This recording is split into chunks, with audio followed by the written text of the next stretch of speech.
Este jueves 18 de julio, en Tapa a Tapa, compartimos la lectura de Primera de Crónicas 26, verso 12 hasta el 27, 34. También la carta de Pablo a los Romanos, capítulo 4, verso 13 hasta el capítulo 5, verso 5. Salmo 14, versos 1 al 7. Y finalmente leeremos Proverbios 19, verso 17. Tapa a Tapa tiene como propósito acompañarte en tu lectura devocional de la Biblia completa en un año. Yo soy el pastor Rafael Pola y me da mucho gusto que juntos compartamos nuestra lectura de la palabra de nuestro Señor.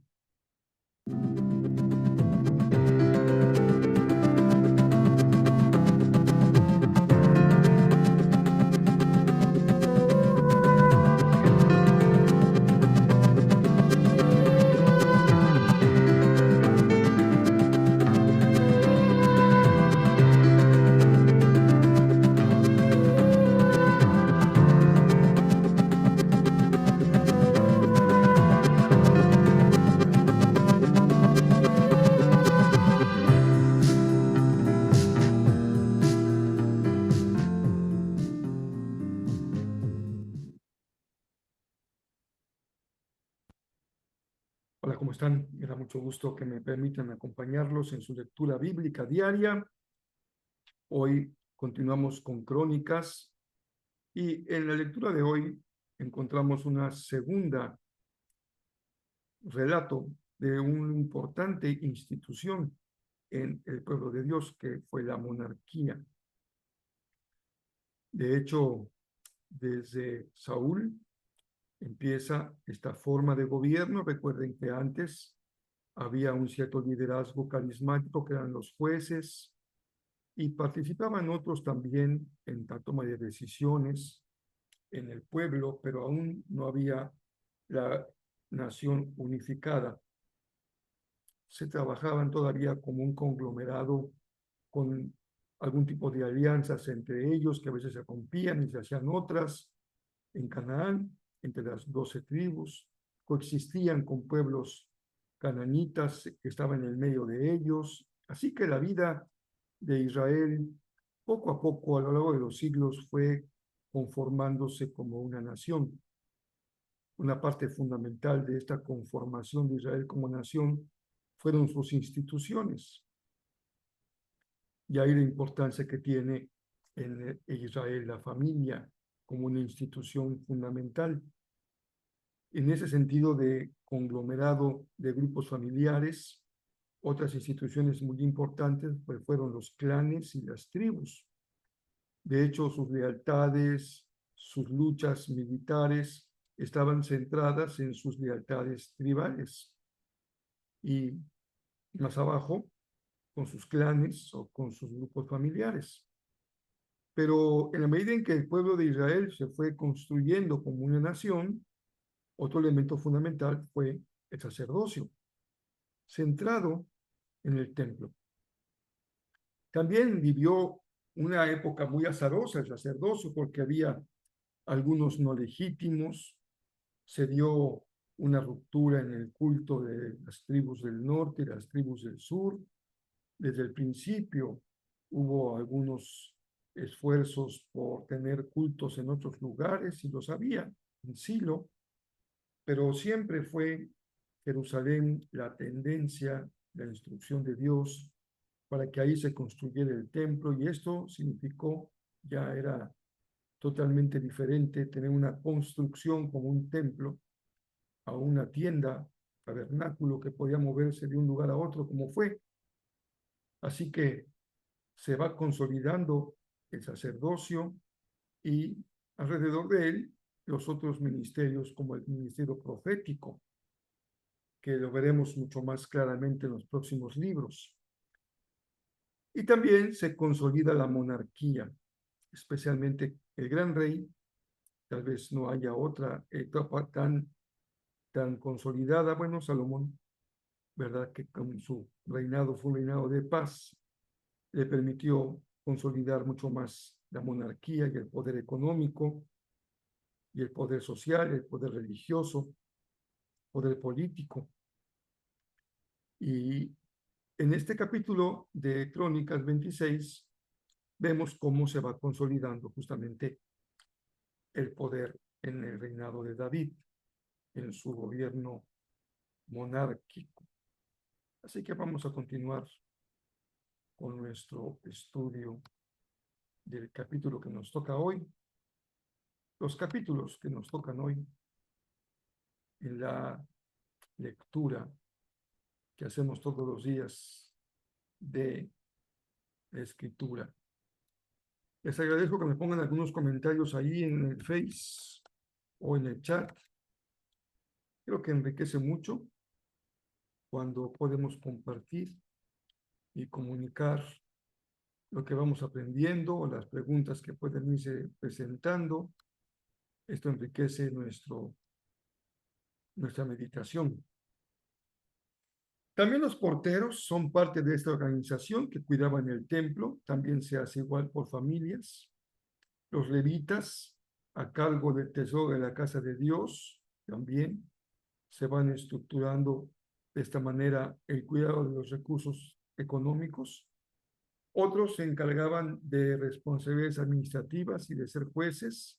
Así que vean cómo se va formando y fortaleciendo Israel como un pueblo, como una nación. Y había grupos especiales del ejército que cuidaban y servían al rey, en este caso es David, sus generales y sus capitanes. También se rotaban el cuidado del rey. Otros se encargaron del tesoro del palacio y de la dirección del cuidado de los agricultores y ganaderos que tenían a su cargo los bienes del rey. También, como cualquier monarquía, los reyes tenían una gran riqueza.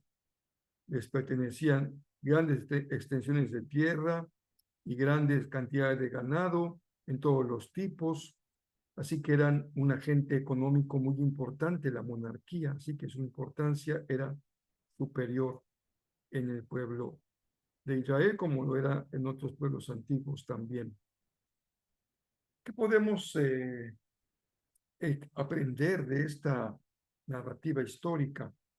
Pues la importancia que tiene formar instituciones fuertes. La familia, sin duda, que será nuestra atención primaria. Todo lo que hagamos para una pastoral de la familia, para una pastoral del matrimonio, será muy importante. No es suficiente que las personas vengan a la iglesia, vengan al culto, adoren al Señor, lo hagan con gozo, sino que el cambio de vida vaya consolidándose en la formación de familias y matrimonios que sean sólidos. Y sabemos que el reto es justamente que tengamos familias y matrimonios sólidos. Es menos fácil o más difícil en el contexto contemporáneo porque hay poblaciones muy grandes, la gente vive mucho tiempo, la gente vive en conglomerados muy grandes, las personas pasan mucho tiempo juntos en sus trabajos, en sus escuelas. Esto hace que haya una gran interacción personal, hay una situación de menos tiempo para la familia, para la convivencia, las carencias emocionales que todos conocemos con las problemáticas emocionales de hoy de depresión, de soledad, de tristeza, de ansiedad, el gran relajamiento que vivimos en términos de moralidad, pues todo esto tiene un blanco fácil en las familias. Así que instituciones que se deben de ir consolidando. Yo espero que en Jerrel tengamos en los siguientes semestres de este año algunas actividades que puedan seguir fortaleciendo nuestros matrimonios y familias. Ya compartiré algunas ideas con ustedes en los próximos días. También la iglesia es una institución, pues es muy importante que las iglesias también se fortalezcan en su vida institucional, cómo toman decisiones, cómo forman su liderazgo, cómo tienen sus ingresos y sus egresos bien administrados, bien cuidados. Todo esto no es de poca importancia. A veces pensamos que el todo de la iglesia es compañerismo, la alabanza, la misión, la evangelización, pero hay una parte de la congregación no solamente como un movimiento de Jesús que proclama, y esto ha sido énfasis mucho en nuestros días, cuando se critica la institución eclesiástica, y hay mucha razón a veces para que esto así sea, pero si leemos la Biblia encontramos cómo es muy importante que se vayan consolidando las instituciones, porque eso le da estabilidad, fortaleza y crecimiento. Así que también la iglesia como tal es una institución y lo vemos a nivel denominacional. Nuestras convenciones regionales deben de consolidarse. La convención nacional debe consolidarse con nuestras ofrendas, con nuestro liderazgo, con los programas unificados, con los proyectos conjuntos. Una convención fuerte permite que haya proyectos misioneros al extranjero, transculturales, con buena organización, con buena estrategia, con buen sustento económico. Esto es muy importante. Cuando me tocó el privilegio de ser presidente de la Convención del Centro, este fue un proyecto que impulsamos. Impulsamos dos grandes proyectos, la siembra de iglesias, y tuvimos números extraordinarios de siembra de iglesias en aquellos años. No todas se consolidan, pero sí muchas y siguen creciendo. Y un proyecto de misiones transculturales. Las convenciones regionales no tenían esta tarea de poner su vista hacia afuera. Nosotros lo hicimos, no sé si siga teniendo la convención del centro ese proyecto, espero que lo siga teniendo, pero en nuestro tiempo lanzamos un proyecto al mundo musulmán y esto fue porque tenemos que consolidar el trabajo misionero. Y esto es parte de también los retos de hoy, porque las instituciones se agotan y cambian. Bueno, ya estoy explicando, creo que vale la pena que les explique esto, aunque nuestro tiempo es de devocional y de meditación y de la palabra, pero cuando consolidamos la obra convencional tenemos seminarios fuertes, preparación de liderazgo a fondo, bien preparados, y todo esto repercute para bien. Tiene que ver con lo que leímos, lo que hizo Israel para irse consolidando como nación. Bueno, Romanos 4, la promesa dada a Abraham, dice Pablo, no se basaba en la obediencia a la ley. Sigue Pablo con su enseñanza, su argumento fundamental de la fe como lo importante para ser justificado delante de Dios. Dice Pablo, Abraham siempre creyó, a pesar de las duras y de las maduras, él creyó en la promesa de Dios, por eso es el padre de la fe. ¿Qué nos da la fe? Nos justifica. ¿Qué nos da la fe? Paz con Dios.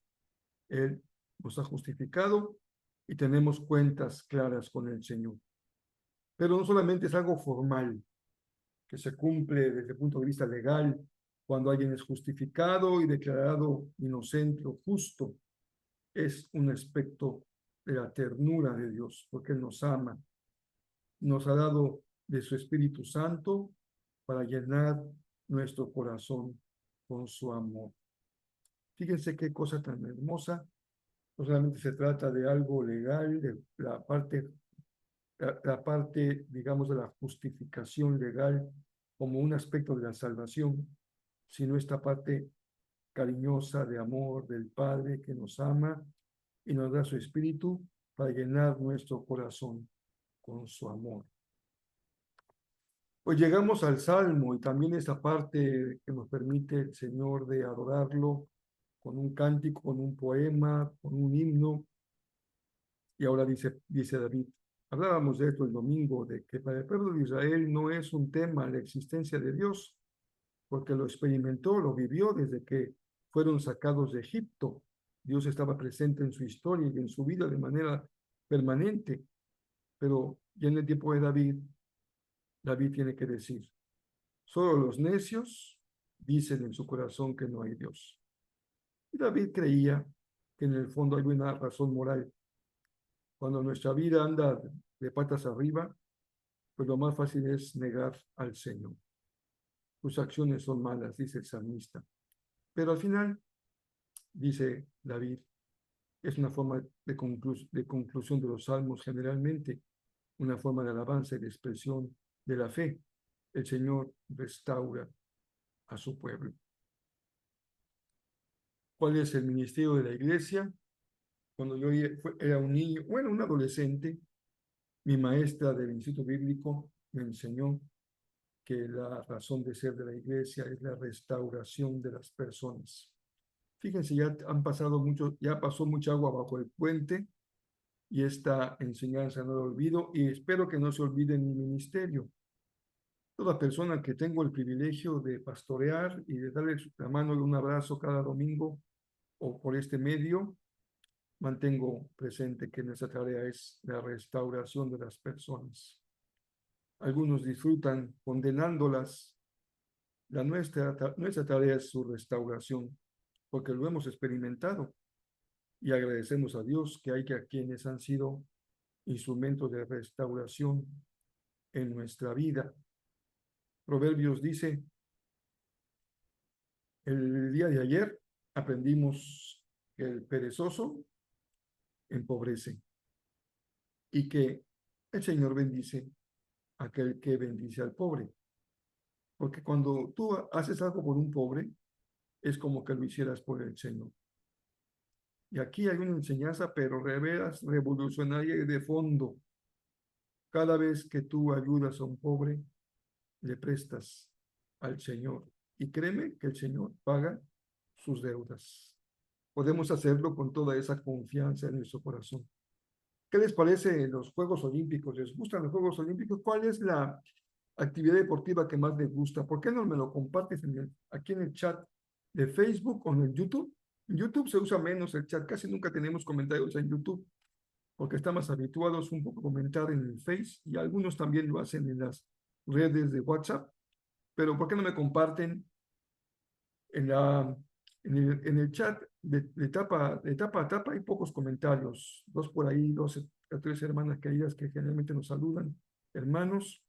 En el de Jezreel, en el chat, pues también tenemos tres hermanas fieles que siempre nos saludan en base a la meditación.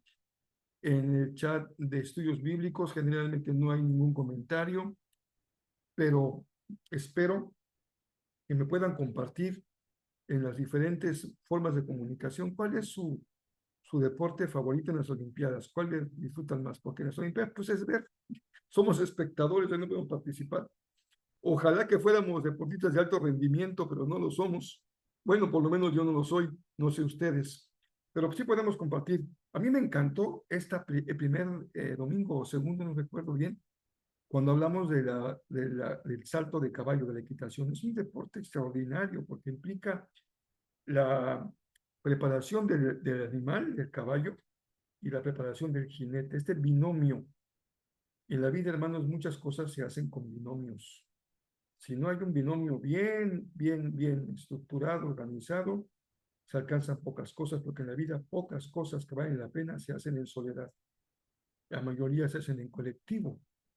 Y también me pareció muy interesante el salto de altura, porque el cuerpo de los atletas no es un cuerpo musculoso que nos impacte, por lo menos no los campeones que hemos visto.